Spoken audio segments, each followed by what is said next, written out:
thumbnail to this lengthy thing. I'm trying to get my audio correct, but it looks like the new headphones that I purchased, I need to purchase some better ones. It's called what it is. All right, so I did some of the work. All right, guys, so I separated all the information. I pasted it on a the spreadsheet.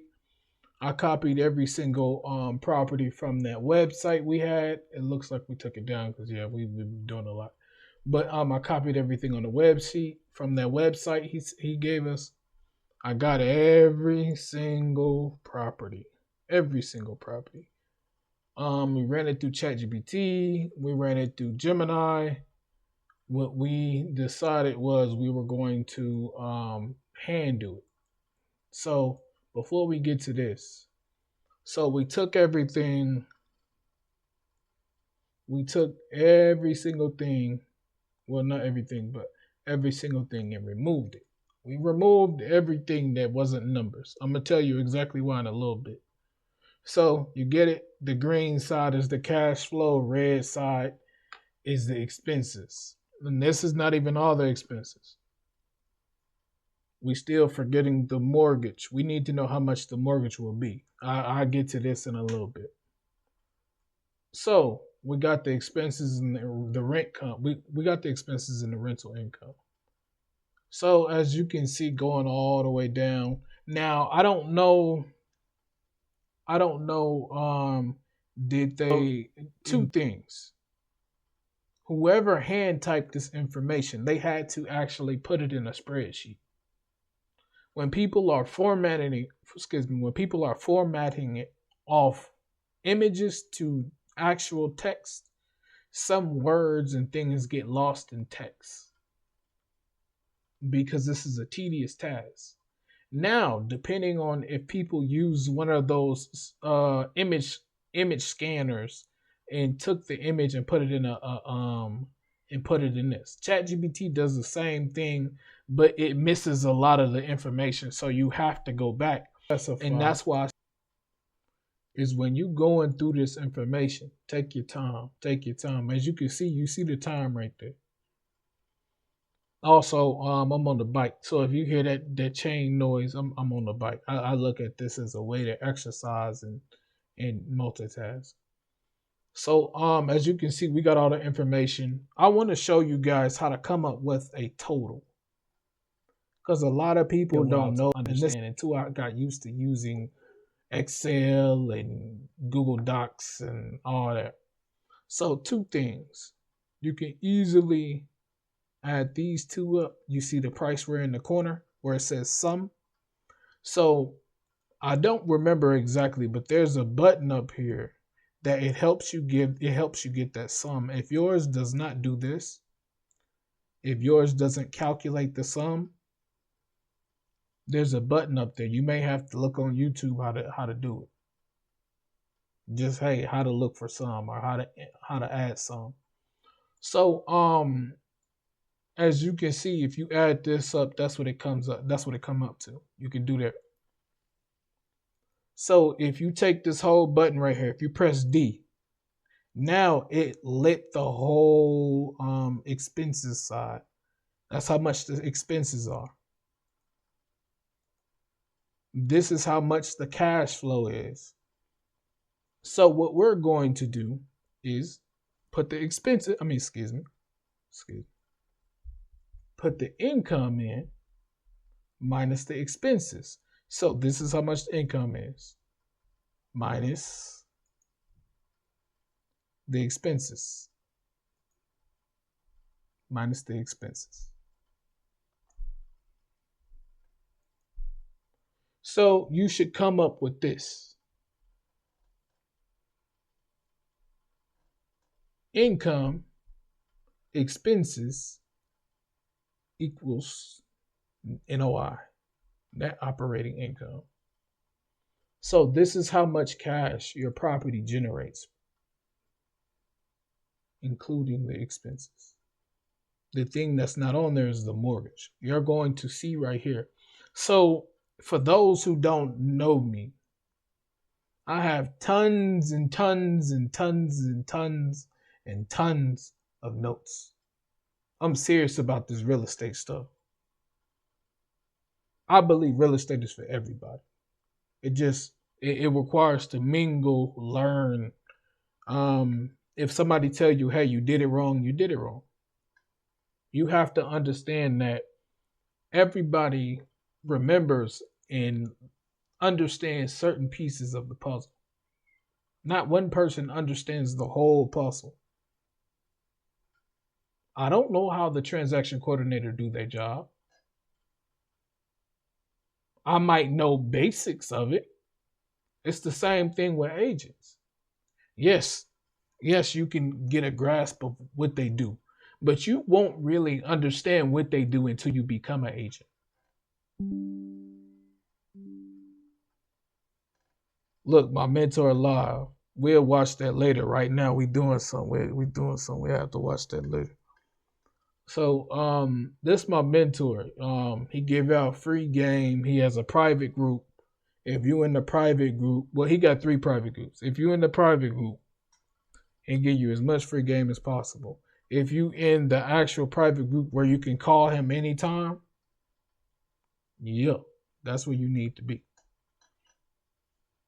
I ain't gonna lie.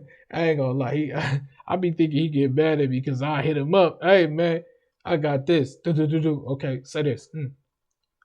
Yeah, Ace. I mean, but like I was saying, so we only have. Oh yeah, let me explain this. My bad, I got distracted. So this is my notes. I have notes and notes of everything. Everything. This is commercial 101. So this is like, I want to say 1 to 2 courses put in, maybe 3. I don't know. I just be, when it come to commercial stuff, I put it all in here. I like learning. I may be wrong on something. I may not be wrong on something. But I do know I'm telling you what I've experienced. So when we look at this, so as you can see, this may be complicated or hard to understand, but how to do it simply. Expenses, expenses minus income minus expenses, aka net operating income. Here's the cash flow. You take the cash flow, the net operating income, and come up with that. Now, pocket money. I love pocket money, but you can't spend the pocket money. Cash on cash return. So this is how much cash you would get on a daily basis.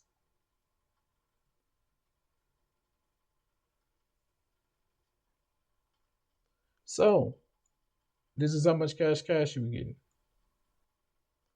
So this is the cap rate. It is, to me, this way is very difficult. That this way, I don't like doing it that way because it's very uncomfortable. Now I gotta lean into uncomfort a little bit, and that's why I do it anyway. So this is my notes, like, and I have more notes than this. This is just from that course. It was I choose to pick 8, 9 hour courses, 10 hour courses. They be long. It'd be like, man, it's super long. I choose to pick those because usually the reason why they're long because people put a lot of information in there. They may not be 100% right, but they painted a picture for you. They painted a picture that you able to understand, you able to grasp. So, what's next? We're going to figure out what the mortgage could be. I say figure out what it could be because that's still in the negotiation stage.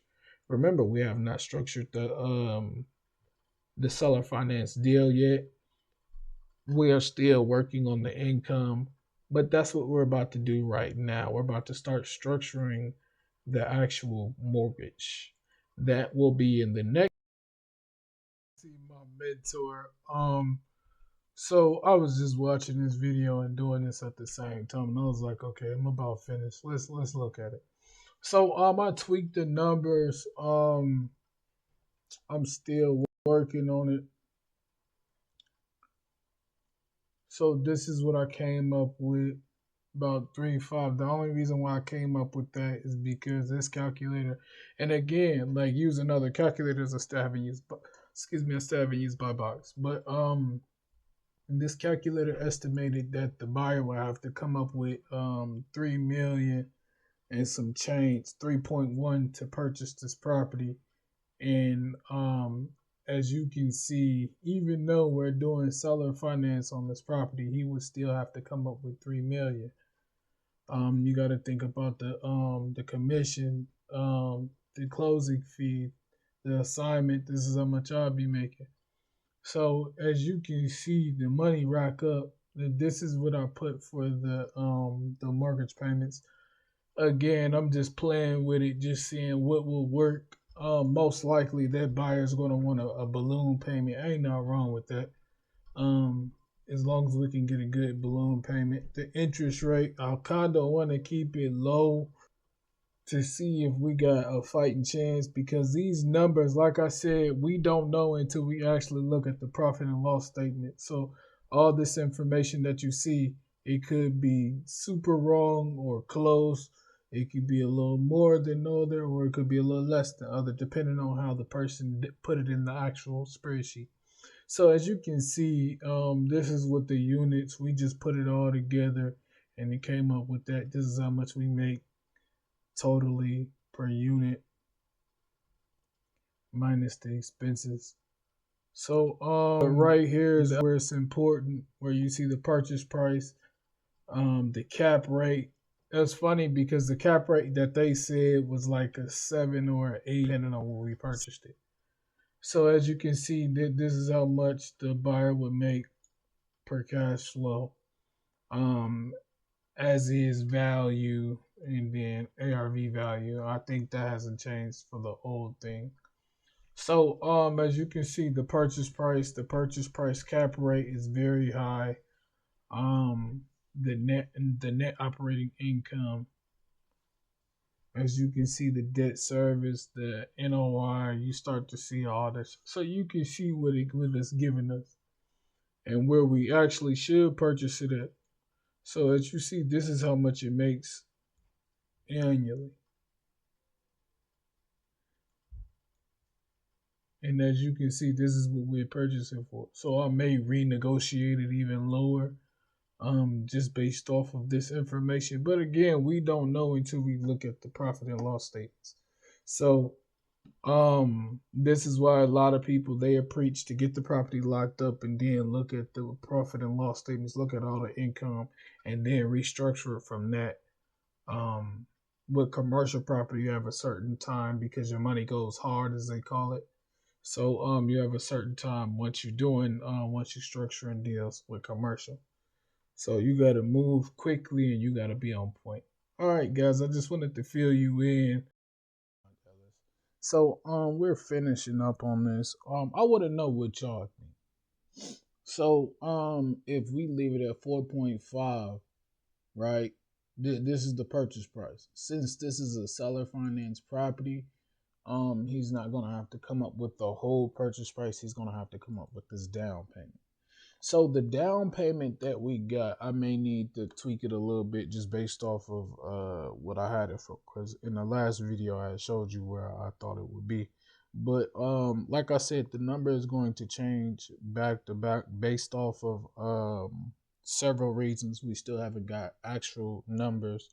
So what you see me doing is basically doing homework on a property that we may not even be close to, or it may be 100% off. So when doing this,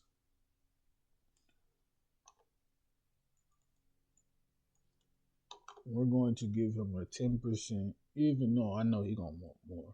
But I'm laying it out for you. I'm laying out the so that's 10% of the purchase price right there. 10% of what this is. So agent commission, we got an agent on here. We may be paying 3%. That's cool. Whatever get the deal done. So the closing cost, the easiest way to come up with closing costs is really just to call the call the area and let them know, hey, I'm thinking about purchasing X, Y, and Z. They might need the address and see if they can give you an estimate. This may be lower, it may be higher. It just depends. Um, I would leave it at the $75,000 because at the end of the day, we're talking about purchasing a large portfolio of properties. So it's definitely in the thousands. It's definitely in the triple digits of thousands.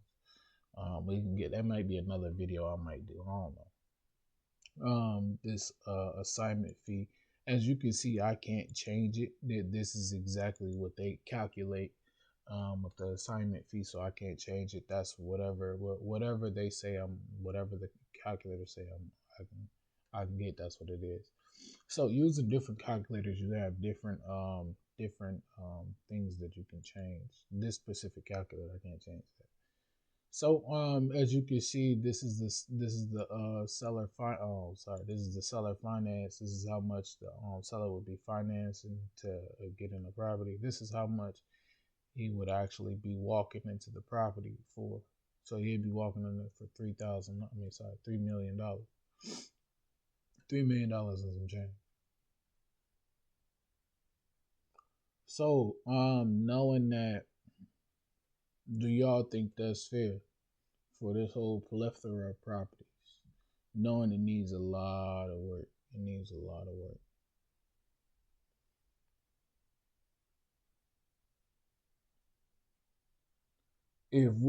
And I want y'all to understand something. The seller was in La La Land. He said he wanted 22 million. He said he wanted 22 million, as you can see right there. Sorry, 23 million. He said he wanted 23 million. Do y'all think it's worth the $23 million? This is the cash flow. This is the cash flow. Does that look like it's worth $23 million?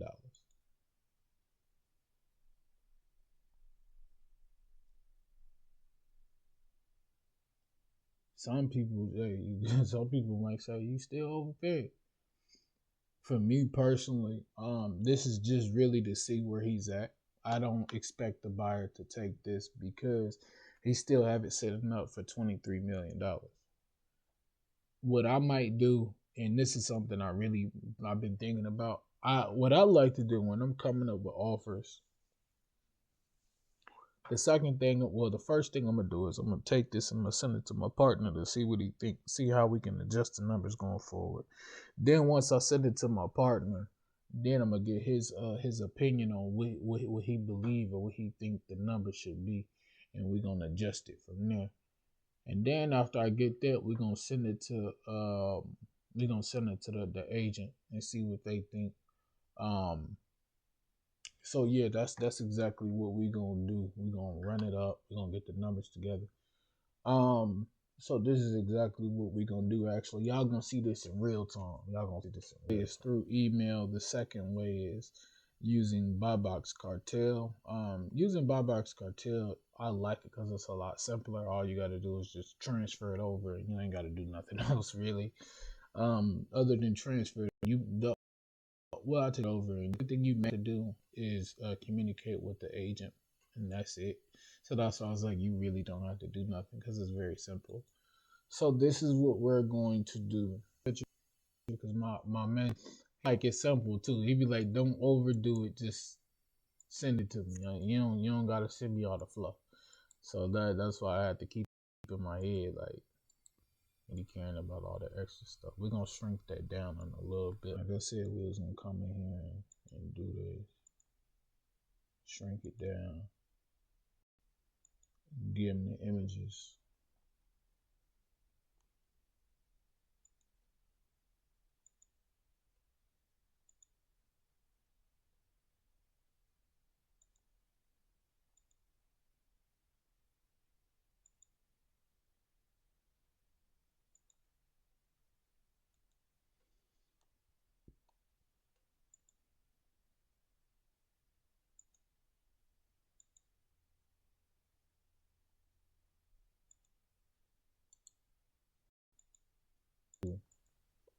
Just call me and be like, hey, I need more information on it. So that means I gotta go back and talk to the agent, get some more information. All that good stuff. So as you can see, I'm literally typing all this information in. I'm trying to think and see exactly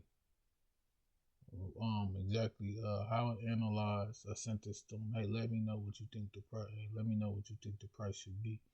Like I said, you bounce ideas off of him. He gonna hit me back and say, hey, either the number's good or hey, either you need to adjust it or whatever it is. He gonna hit me back and say, hey, you know.